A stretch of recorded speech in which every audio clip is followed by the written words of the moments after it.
आते हैं अगले कारक पे। दूसरे अजैविक कारक जो थे वो थे मृदीय कारक। मृदा, मृदा क्या है?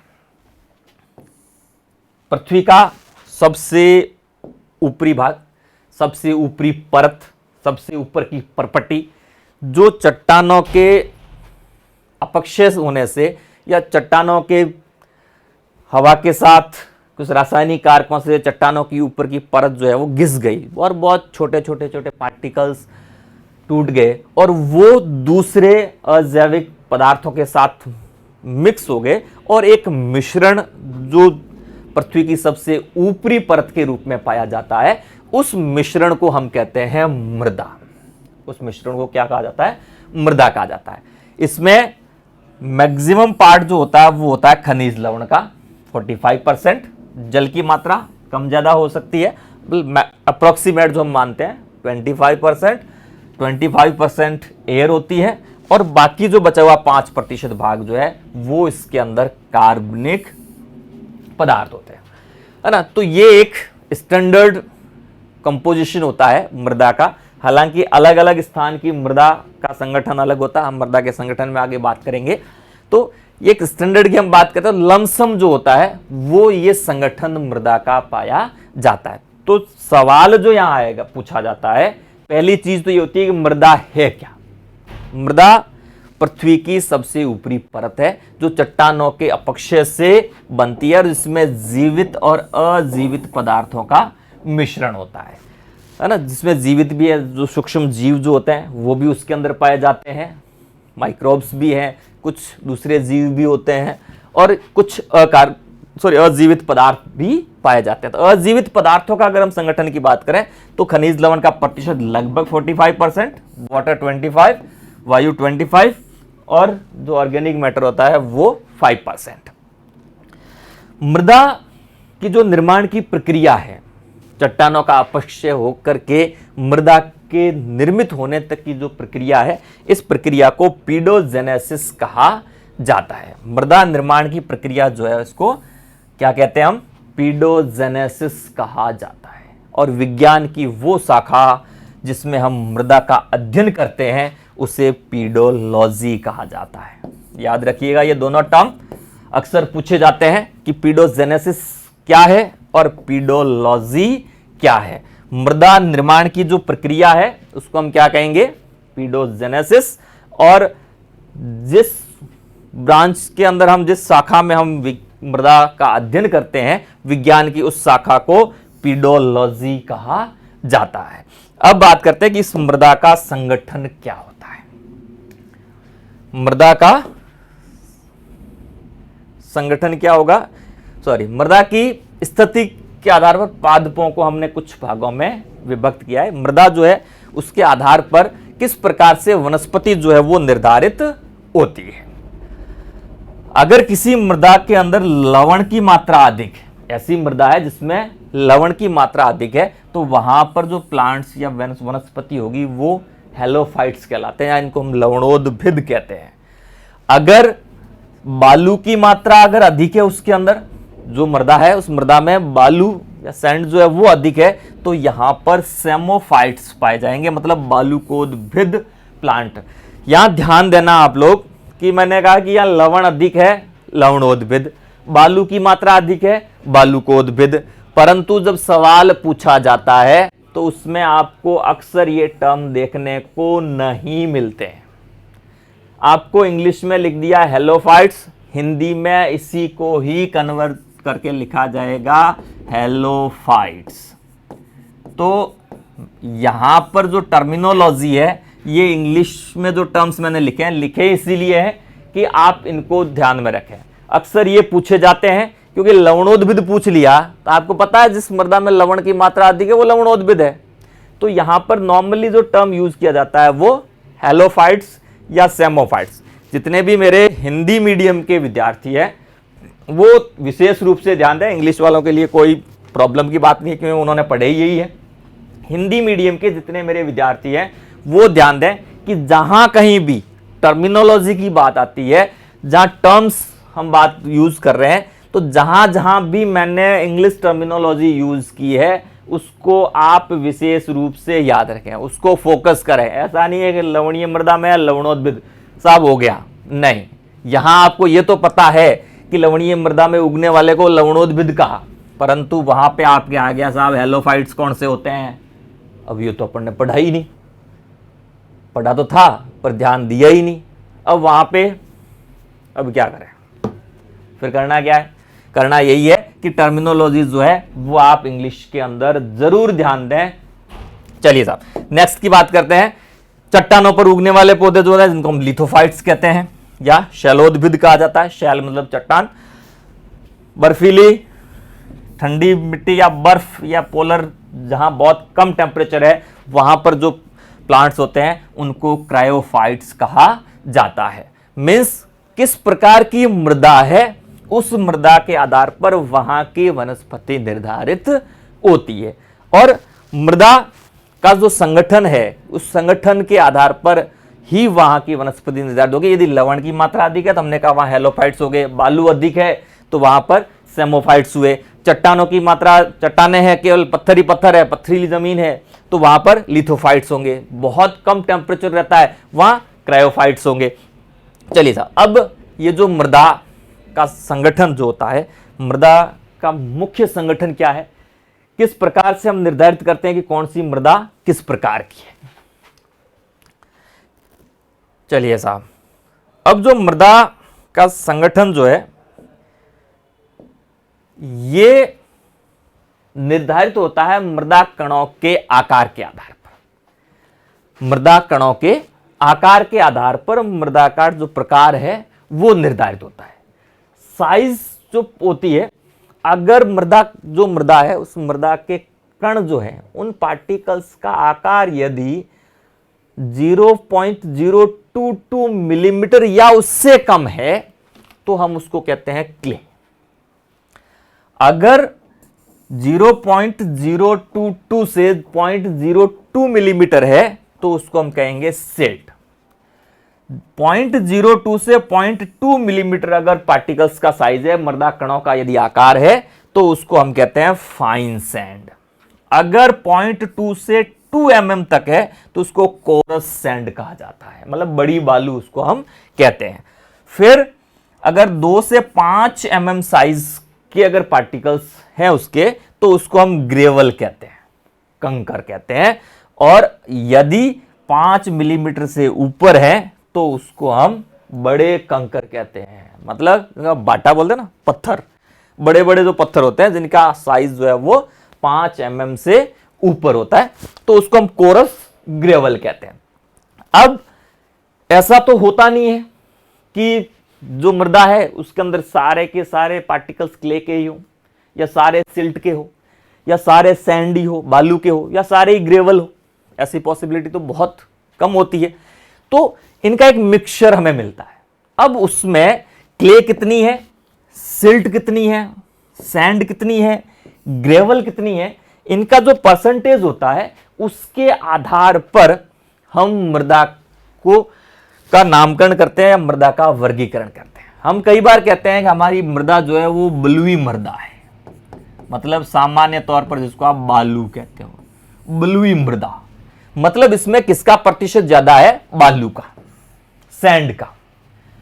बालू या जिसको हम सैंड कहते हैं, सैंड का परसेंटेज जो है वो मैक्सिमम है। तो हमने यहां कहा कि यदि 85% के आसपास अगर सैंड है, बाकी का जो 15% है वो क्ले, सिल्ट या दोनों मिलके हो सकता है, तो ऐसी मृदा को हम कहते हैं बलुई मृदा।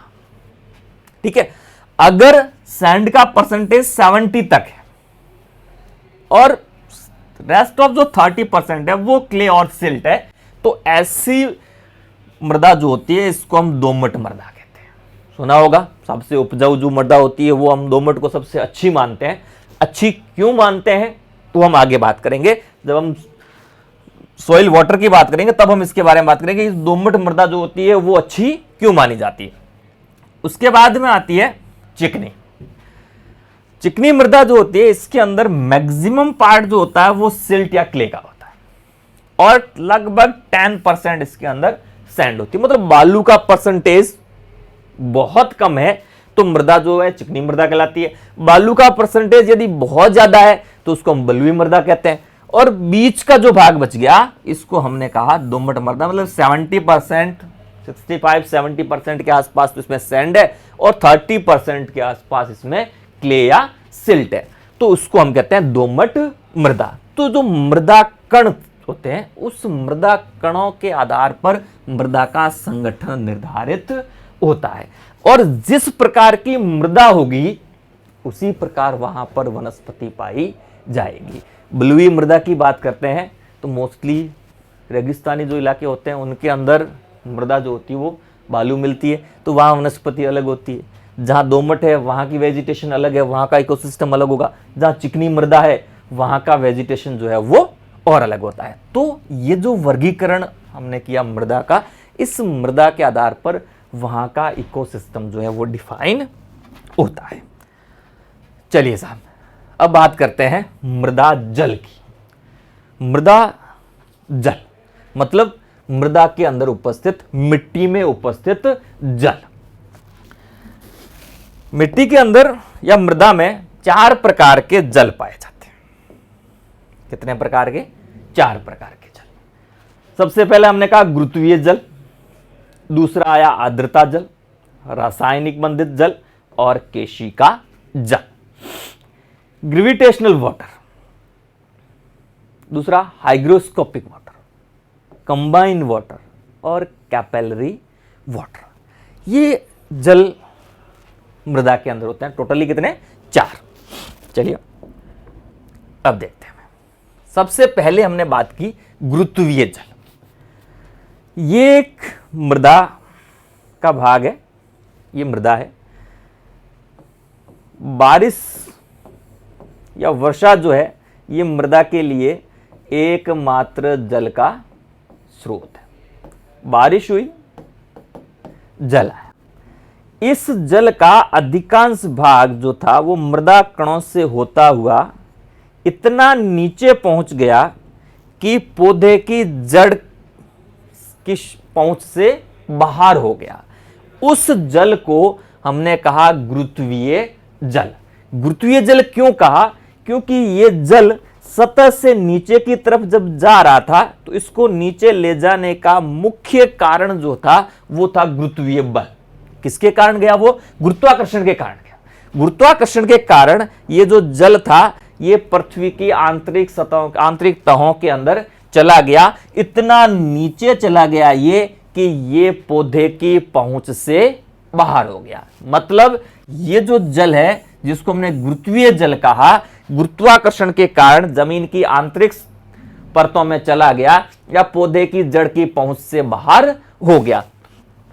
ये गुरुत्वीय जल पौधे के लिए किसी काम का नहीं है। अर्थात जब हम मृदीय कारकों की या जल की बात कर रहे हैं, मृदा जल की बात कर रहे हैं, तो इकोसिस्टम जो है उसका निर्धारण करने में इस जल का कोई योगदान नहीं है। वहां की वेजिटेशन कैसी होगी? वो वेजिटेशन गुरुत्वीय जल पर निर्भर नहीं करती है। क्यों? क्योंकि ये जल तो पौधे को मिलता ही नहीं है। जब पौधे की पहुंच से बाहर है तो पौधे के लिए इसका कोई उपयोग नहीं है। दूसरा आता है आर्द्रता जल। अब ये जल तो चला गया, नीचे गया, गया जो गया, भूल जाओ उसको। अब क्या हुआ? आर्द्रता जल। हाइग्रोस्कोपिक वाटर का मतलब है कि जो मृदा कण थे, इन मृदा कणों की सतह पर आसंजन बल के द्वारा कुछ जल जो है वो चिपक गया। सॉइल पार्टिकल था, सॉइल पार्टिकल के ऊपर आसंजन बल के कारण मृदा का जल का कुछ भाग जो था वो इस मृदा कणों के ऊपर चिपक गया। ये जो रुका हुआ जल है, जो आसंजन बल के कारण, कौन से बल के कारण रुका है? ये आसंजन बल के कारण। आसंजन बल मतलब दो भिन्न प्रकार के पार्टिकल के मध्य लगने वाला एक अट्रैक्शनल फोर्स जो है वो, उस फोर्स के कारण ये जल जो था, ये मृदा पार्टिकल जो थे उसकी सरफेस के ऊपर रुक गया। इस जल को हमने कहा हाइग्रोस्कोपिक वाटर। और नॉर्मली ये जल भी पौधे के काम नहीं आता है। नॉर्मली ये भी पौधे के लिए उपयोगी नहीं होता है। फिर आता है रासायनिक बंधित जल। मृदा के अंदर कुछ रासायनिक पदार्थों के साथ में बाउंडेड वाटर जो होता है, उनके साथ कंबाइंड वाटर जो होता है, वो जल कहलाता है रासायनिक बंधित जल। मृदा के अंदर जो रासायनिक पदार्थ उपस्थित है उनके साथ जल जो है वो बंधित रहता है, वो जल जो है वो कंबाइंड वाटर कहलाता है। और ये जल भी पौधे के लिए उपयोगी नहीं होता है। अब चौथा जो प्रकार बचा वो बचा कैपिलरी वाटर, केशिका जल। ये जल पौधे के लिए उपयोगी होता है। मतलब जो मृदा जल जो है, इन मृदा जल में से पौधों के लिए उपयोगी जो जल है वो जल कौन सा है? केशिका जल है। कौन सा जल है? केशिका जल। कैपिलरी वाटर जो है ये पौधों के लिए उपयोगी। अब ये कैपिलरी वाटर क्या होता है? ये इमेज दिख रही है हमने को, ये सॉइल पार्टिकल है। मान लीजिए ये पार्टिकल, ये सॉइल पार्टिकल, ये सॉइल पार्टिकल और ये सॉइल पार्टिकल, ये मृदा कण है। इन मृदा कणों के बीच में यहां पे ये एक जगह बनी, एक रिक्त स्थान रह गया बीच में। और ये रिक्त स्थान जो होता है ये बहुत पतला होता है, किसके जैसा? बाल के जैसा, केश के समान। और ये एक के ऊपर जब एक कणों की परत बनती है तो इसके मध्य ये एक पतली ट्यूब नुमा, एक पतली बाल जैसी नली नुमा संरचना बन जाती है, एक केशिका के जैसी संरचना बन जाती है। और इस केशिका के अंदर जो जल रहता है उस जल को हम कहते हैं कैपिलरी वाटर या केशिका जल। और ये जल पौधों के लिए उपयोगी होता है। या हम ये कह दें कि मृदा में से पौधा जिस जल को एब्जॉर्ब करता है, जिस जल को अवशोषित करता है, वो जल कौन सा है? केशिका जल है। तो ये जल पौधे के लिए उपयोगी है। अब मैं आपसे अगर ये पूछूं कि पादप के लिए या एक वातावरण का जो इकोसिस्टम है या वहां की जो वेजिटेशन है उसको निर्धारित करने में इन 4 प्रकार के जल में से कौन सा जल रोल प्ले करेगा? आपका आंसर होगा केशिका जल। क्योंकि ये 3 प्रकार के जो जल है ये पौधे के लिए किसी काम के नहीं है, वहां के वनस्पति के लिए ये उपयोगी नहीं है। वनस्पति को जो जल मिल रहा है वो कौन सा मिल रहा है? Capillary water. अब मिट्टी के अंदर, उस मृदा के अंदर कैपिलरी वाटर की अवेलेबिलिटी कितनी है, उसी के अकॉर्डिंग वहां का या वहां की वेजिटेशन या वहां का इकोसिस्टम निर्धारित होता है। अब हमने बात की थी कि दोमट मृदा जो थी उसको हम सबसे अच्छी मानते हैं, बालू को हम अच्छी नहीं मानते, चिकनी को भी हम उतनी अच्छी नहीं मानते। सबसे अच्छी मृदा जो मानी जाती है वो कौन सी होती है? दोमट होती है। अब उसका कारण ये होता है कि बालू के कण जो होते हैं वो बड़े होते हैं, और बड़े कण होने के कारण इनके बीच में बनने वाली केशिका जो होती है उसका आकार भी बड़ा होता है। अब केशिका का आकार जब बड़ा होगा तो जैसे वर्षा का जल आता है, केशिका का आकार बड़ा होने के कारण अधिकांश जो जल है वो कहां चला जाएगा? किस रूप में चला जाएगा? ग्रेविटेशनल वाटर के रूप में, गुरुत्वीय जल के रूप में। वो मृदा उस जल को होल्ड नहीं कर पाएगी, उसको रोक नहीं पाती है, क्योंकि इसकी बीच की जो केशिका बन रही है उसका आकार क्या हो रहा है? बड़ा हो रहा है। फिर चिकनी की बात करें, उसके पार्टिकल्स बहुत छोटे होते हैं, तो उसके बीच में जो केशिका बनती है वो बहुत छोटी बनती है। परंतु दोमट की हमने बात की, दोमट में बालू भी है, क्ले और सिल्ट भी है, दोनों का परसेंटेज जो होता है वो मीडियम होता है। उस कारण से उसके अंदर दोनों प्रकार की कैपिलरी है, कुछ बड़ी साइज की भी है और कुछ छोटी साइज की भी है। उसके कारण उसकी वाटर होल्डिंग कैपेसिटी क्या हो गई? इंक्रीज हो गई। जल रोकने की क्षमता क्या हो गई? बढ़ गई। परंतु जल रोकने की क्षमता जो है, यदि मैं कहूं कि ये दोमट का है जिसके अंदर कुछ पार्टिकल जो है वो छोटे भी हैं, कुछ बड़े भी हैं, ये अगर मैं कह दूं कि ये बालू है और ये चिकनी मृदा है, ठीक है साहब। अब सबसे छोटी कैपिलरी चिकनी की बनी, इसका मतलब जल को रोकने की सबसे ज्यादा क्षमता किसकी? चिकनी मिट्टी की। और सबसे कम किसकी? बालू की, मीडियम दोमट की। परंतु जल तो ये सबसे ज्यादा रोक रही है, परंतु होगा क्या कि जल तो रोक लिया, परंतु पौधे को ग्रो करने के लिए मृदा के अंदर ऑक्सीजन का होना भी बहुत जरूरी है। आपने देखा होगा जब बाढ़ आ जाती है या लंबे टाइम तक पानी भरा रहता है तो वहां की वनस्पति नष्ट हो जाती है। क्यों? क्योंकि मृदा जो है वो जलाक्रांत होगी, उसमें जल की अधिकता होगी। जो सॉइल के जो पोर थे वो सारे जल से भर गए। अब वहां एयर को जाने के लिए, वायु को जाने के लिए जगह नहीं बची, और जब वायु नहीं पहुंची, ऑक्सीजन नहीं मिली, तो पौधे की जड़ें श्वसन नहीं कर पाई और पौधा मर गया। तो पौधे को दोनों चीजें चाहिए, जल भी चाहिए और वायु भी चाहिए, और वो दोनों की सबसे बढ़िया अवेलेबिलिटी जो होती है वो किसमें होती है? दोमट मृदा में होती है। किसमें होती है साहब? दोमट में। बालू में क्या है? हवा तो बहुत आ रही है, एयर के लिए तो बहुत जगह है, पर जल नहीं है। यहां पर जल तो रोक लेती है, पर एयर के लिए स्पेस जो है वो कम रहता है। दोमट के पास दोनों चीजें होती है, मृदा जल भी है और मृदा वायु भी है, और यही कारण होता है कि एक अच्छी जल धारण क्षमता और अच्छे वातायन के कारण दोमट मृदा को सबसे अच्छी मृदा माना जाता है। चलिए, तो संगठन की बात हो गई। अब हम बात करें, वापस टॉपिक पे आते हैं अपने, मृदा जल। अब जो मृदा में कुल जितने भी जल थे, 1 2 3 4 चारों प्रकार का जल जो है, इसको मिला के जो टोटल वाटर था एक मृदा के अंदर या उस मिट्टी के अंदर, उसको होलार्ड कहा जाता है। क्या कहते हैं उसको? उसको कहते हैं होलार्ड।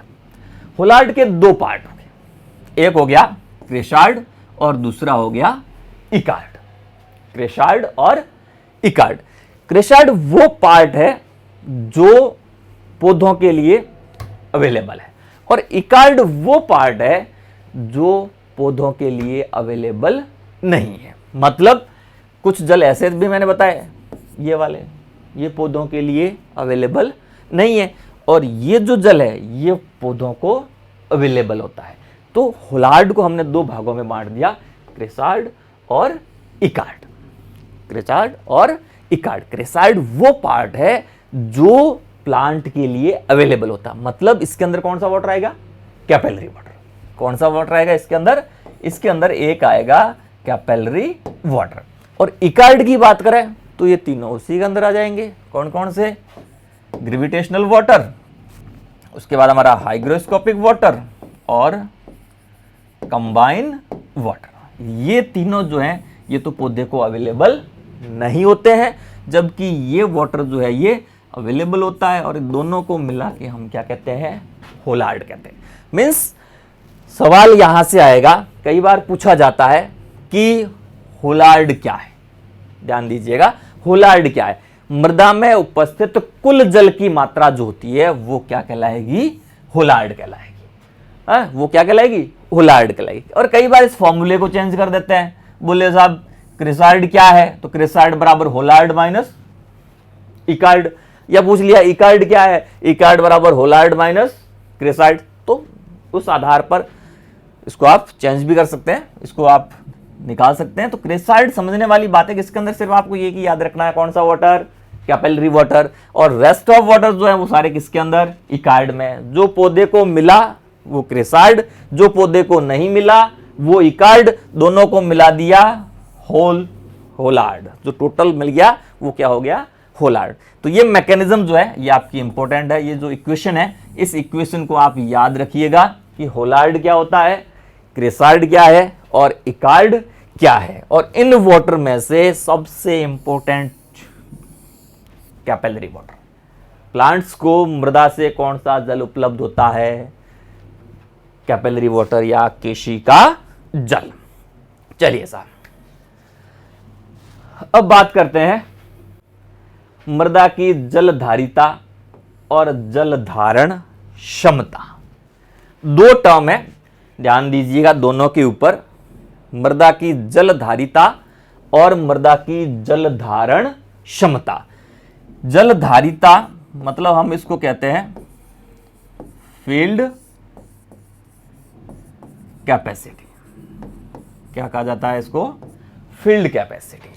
और ये कहलाती है वाटर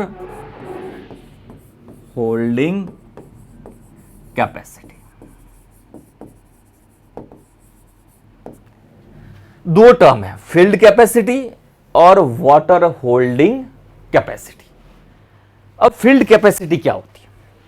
फील्ड कैपेसिटी का मतलब यह हुआ कि हमने पिछली स्लाइड में पढ़ा कि मिट्टी के पास में या मृदा के अंदर जो टोटल वाटर था, टोटल जल था, उसको हमने क्या कहा? होलार्ड। क्या कहा उसको? होलार्ड का। इस होलार्ड में से यदि मैं निकाल दूं ग्रेविटेशनल वाटर को, किसको निकाल दिया? गुरुत्वीय जल को यदि मैं इसमें से अलग कर दूं तो जो पीछे बची वो क्या थी? Field capacity. तो फील्ड कैपेसिटी में क्या क्या आ गया?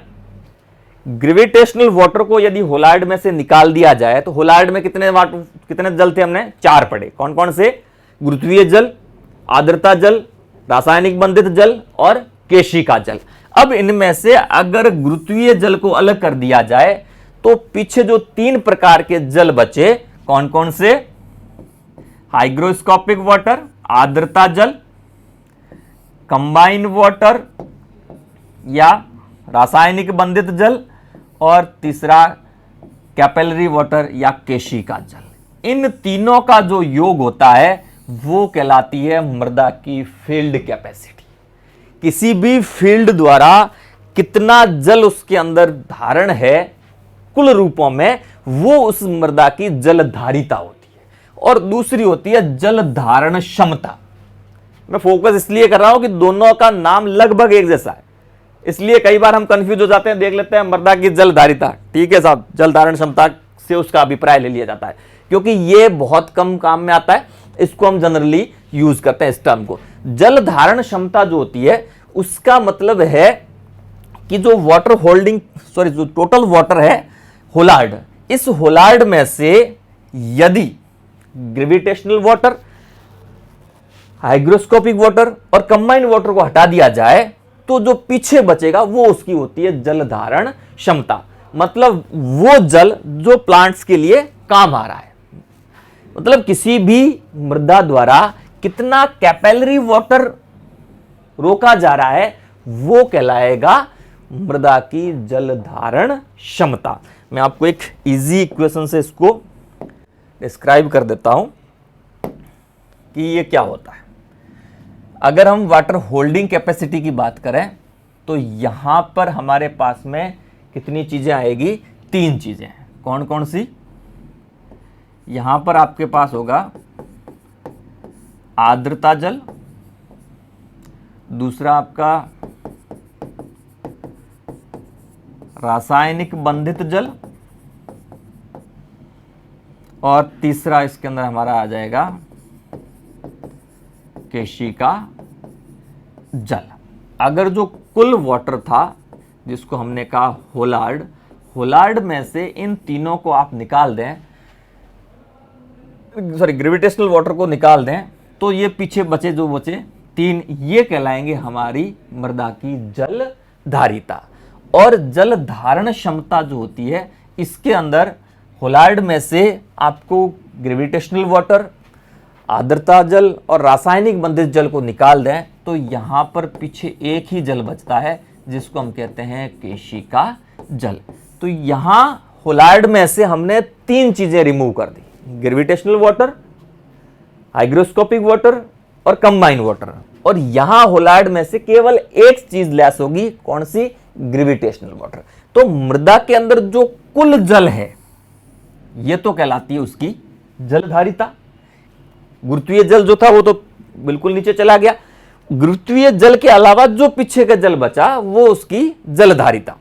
और तीनों प्रकार के जल जो पौधों को उपलब्ध नहीं है, पौधे के लिए जो उपलब्ध जल है उसको रोकने की क्षमता जो होती है वो कहलाती है मृदा की जल धारण क्षमता। और इसको हम जनरली इसलिए यूज करते हैं क्योंकि प्लांट्स के लिए उपयोगी जल यही है, पौधों को हमें इसी से मतलब है।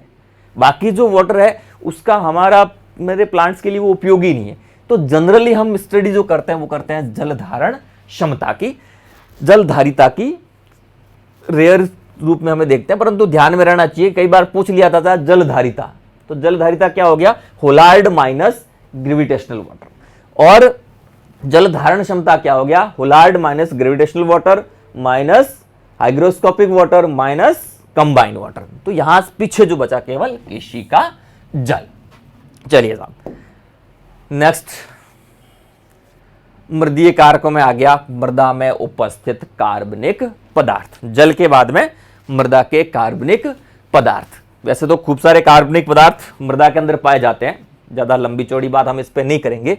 जो हमारा मूल सवाल इस पे अपने कंपटीशन एग्जाम्स के अंदर पूछा जाता है उसी की बात करूंगा, और वो है ह्यूमस। क्या है साहब, ह्यूमस। इसको समझ लीजिए, ह्यूमस क्या होता है। मृदा के अंदर उपस्थित अपघटित कार्बनिक पदार्थ जो है उसको ह्यूमस कहा जाता है। मृदा में उपस्थित अपघटित कार्बनिक पदार्थों को क्या कहा जाता है साहब, ह्यूमस कहा जाता है। अपघटन हो गया जिसका। अब ये जो ह्यूमस निर्माण की जो प्रक्रिया होती है, जिसको हम ह्यूमिफिकेशन कहते हैं, ह्यूमस के निर्माण की जो प्रक्रिया जो होती है उसको ह्यूमिफिकेशन कहा जाता है। क्या कहते हैं हम इसको, ह्यूमिफिकेशन कहा जाता है। ह्यूमिफिकेशन मतलब ह्यूमस निर्माण की प्रक्रिया जो होती है उसको ह्यूमिफिकेशन कहा जाता है। अब इस ह्यूमस का निर्माण कैसे होता है, कैसे ये ह्यूमस बनता है। मृदा के अंदर कार्बनिक पदार्थ जो थे वो अपघटित हुए, क्या बना, ह्यूमस बना। कार्बनिक पदार्थ आया कहां से, जंतुओं के या पौधों के मृत अंशों से।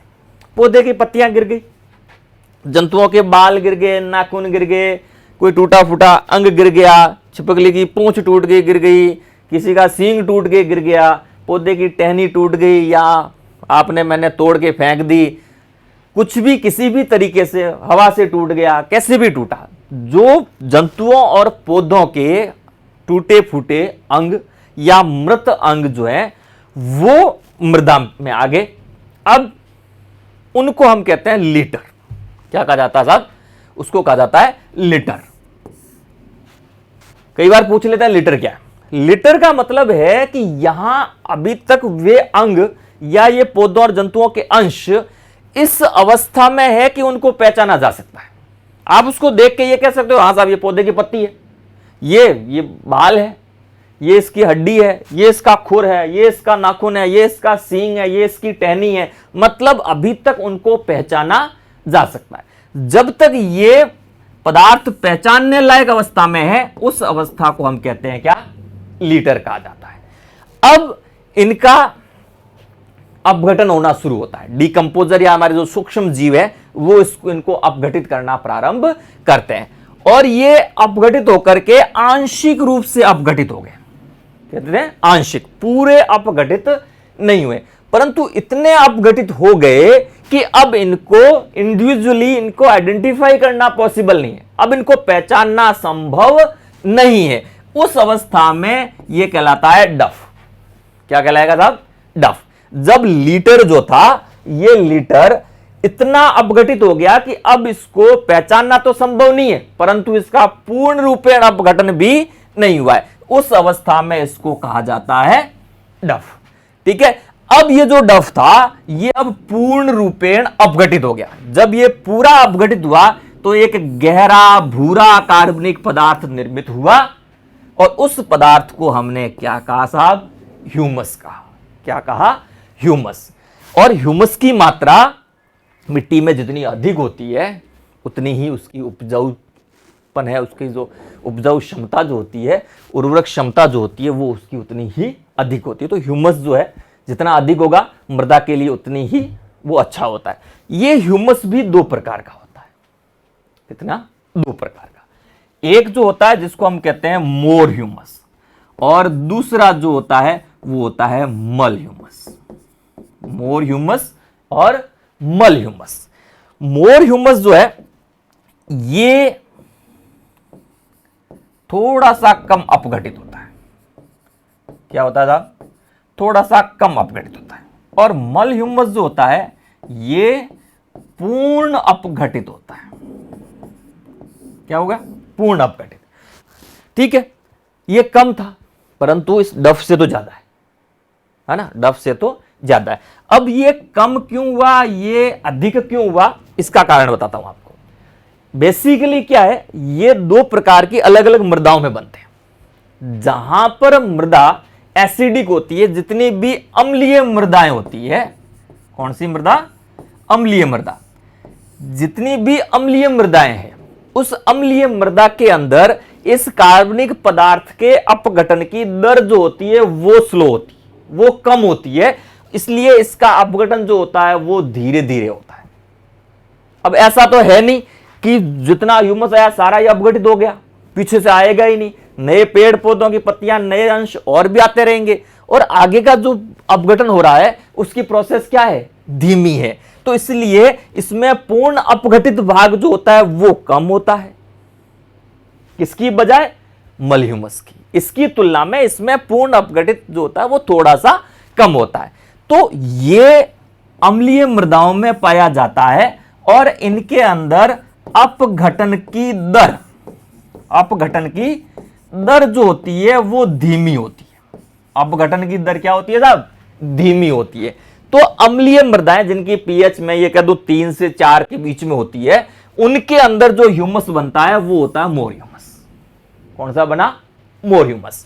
दूसरा मल ह्यूमस, ये सामान्यतः अधिक पीएच वाली मृदाओं में बनता है, जिसकी पीएच यदि मैं कह दूं 6 के आसपास होती है। पीएच जो है वो कहां होगी, 6 के आसपास। मतलब है तो ये भी अभी भी अम्लीय है, पर हल्की अम्लीय है। ये अधिक अम्लीय मृदाएं, ये हल्की अम्लीय मृदाएं होती है। इसके अंदर इनकी अपघटन की दर जो होती है, अपघटन की दर जो होती है वो तीव्र होती है, तो तेजी से अपघटन हो जाता है। जब तेजी से अपघटन हो रहा है, नया लीटर जब आ रहा है, उससे पहले पहले वाला जो है वो अपघटित हो गया, डिकम्पोज हो गया।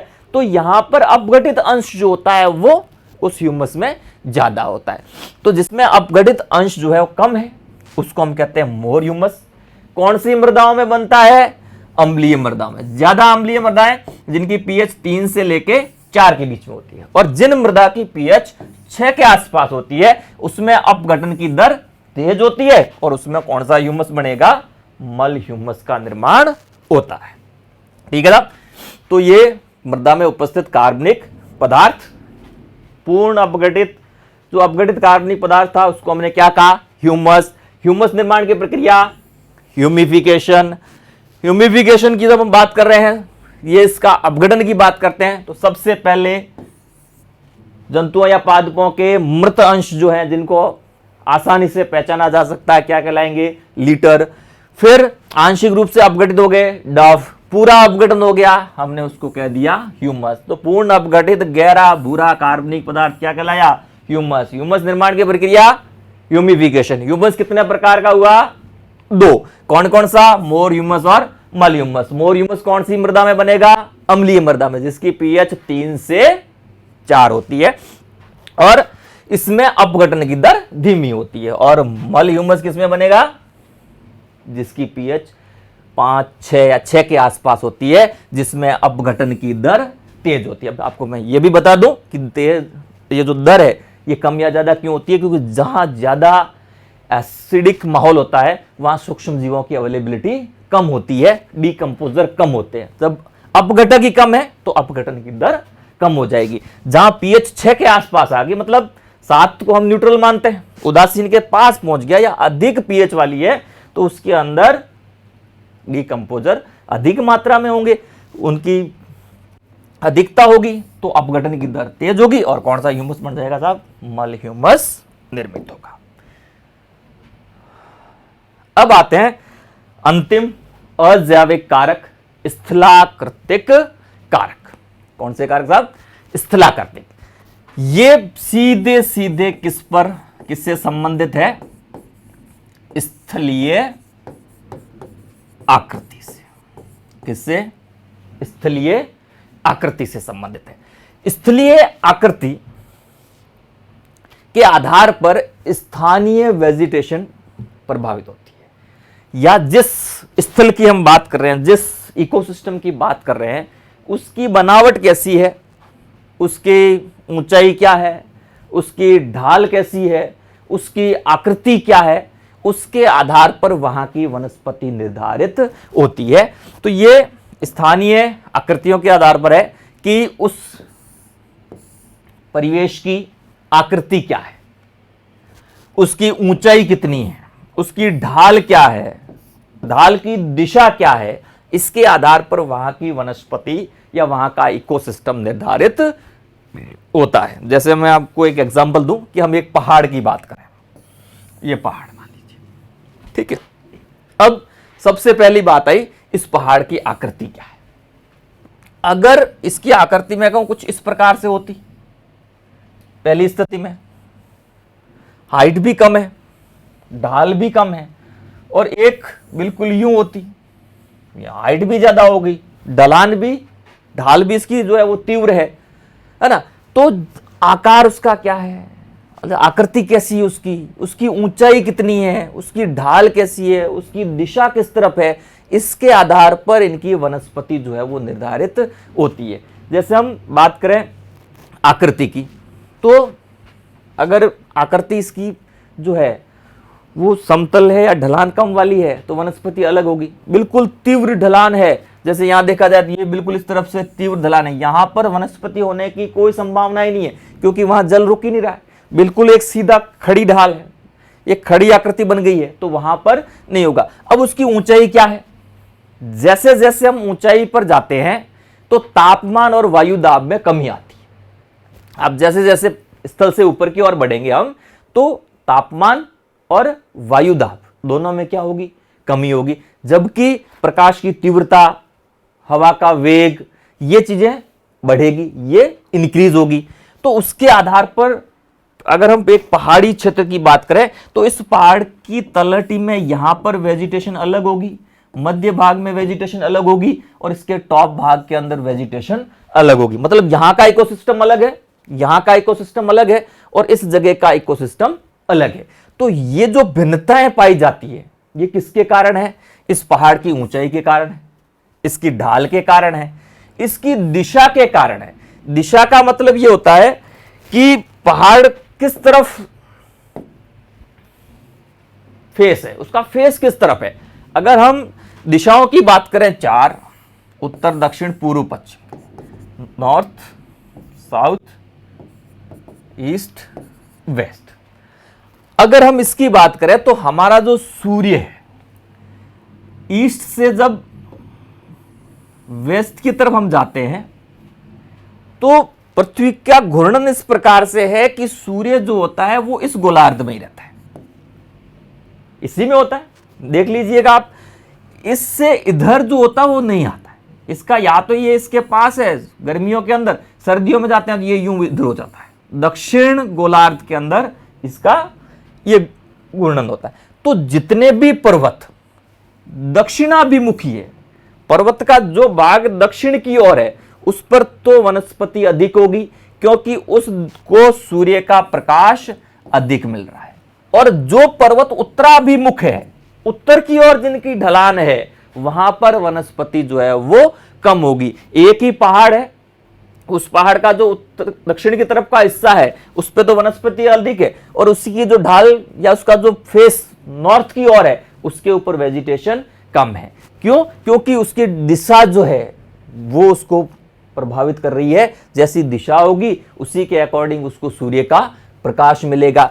फिर ढाल की बात आती है तो हम कहते हैं कि पहाड़ की ढलान जितनी कम होगी उतनी उस पर वनस्पति अधिक होगी। एकदम सीधी तीव्र ढाल है तो वेजिटेशन जो है वो कम होगा। जैसे जैसे उसकी ऊंचाई बढ़ेगी वैसे वैसे वनस्पति जो है वो परिवर्तित होगी, या इकोसिस्टम का प्रकार जो है वो परिवर्तित होगा। हमारी पृथ्वी की हम बात कर लें, भूमध्य रेखा जो है, भूमध्य रेखा के आसपास यहां पर हम जैसे पोलर की ओर बढ़ते हैं भूमध्य रेखा से, तो वैसे वैसे वनस्पति का प्रकार भी चेंज होता है, क्योंकि यहां क्या चेंज हो रहा है, लैटिट्यूड जो है वो चेंज हो रहा है। जैसे जैसे उनमें परिवर्तन होगा वैसे वैसे वनस्पति भी परिवर्तित होगी। यहां पर हम कहते हैं यहां हमें ट्रॉपिकल मिलते हैं, फिर सब ट्रॉपिकल, उसके बाद टेम्परेट, टेम्परेट के बाद कॉनिफर्स, फिर एल्पाइन, आर्कटिक और एल्पाइन तक। तो जैसे जैसे हम इस तरफ बढ़ेंगे वैसे वैसे जलवायु कारक जो है वो परिवर्तित होंगे। परिवर्तित हो किसके कारण रहे हैं? स्थलीय आकृतियों के कारण। तो स्थलाकृतिक, ये तो पूरी हम पृथ्वी को जब हम एक सिस्टम माने तब हम कहते हैं, परंतु स्थानीय पे हम बात करें, इसके अलावा भी स्थानीय में भी स्थलीय आकृतियां बहुत बड़ा रोल अदा करती है। जैसे हम राजस्थान की बात करें तो राजस्थान का नाम सुनते ही हमारे जहन में आता है रेगिस्तान, आता है रेगिस्तान। पर माउंट की बात करो आप, माउंट में अलग स्थिति है।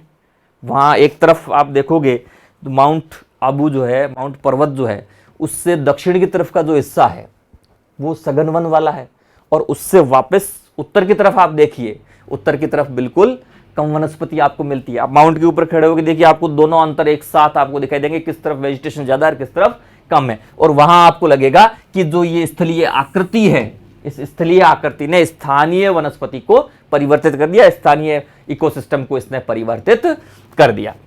तो जो आकृतियां हैं स्थल की, उनके ऊंचाई, ढाल और दिशा, इन तीन के कारण वहां की वनस्पति या वहां का इकोसिस्टम जो है वो प्रभावित होता है या इनके द्वारा निर्धारित होता है।